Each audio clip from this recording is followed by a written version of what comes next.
All right, guys, another issue that mimics a lot of jaw pain is cervical spine pain. So I've got Nolan seated here, and this is a reason why when we look at the jaw, we also pay close attention to the neck.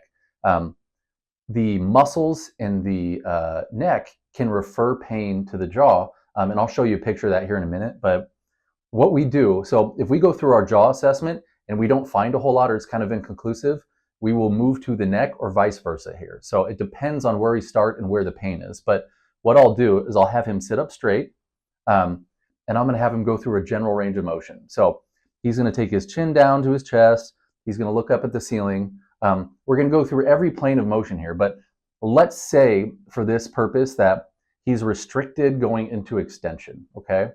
So if he's stuck there and I try and get him to bring his chin back and he's stuck there, that affects the muscle groups that surround our jaw, okay? So if he turns here, the jaw obviously right here, look how close all of this is and everything is stacked. If we got a problem here, we're gonna have a problem in the jaw.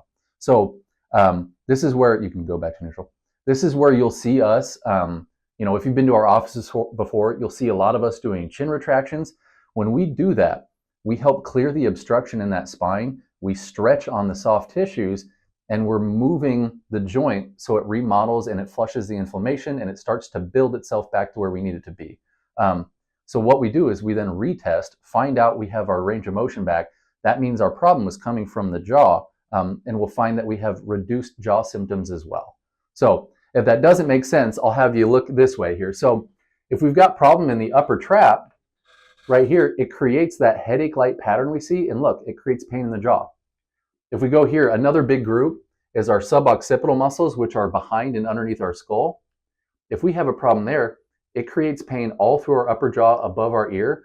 And the first thing we said with our assessment in the jaw is it will produce ear-like pain.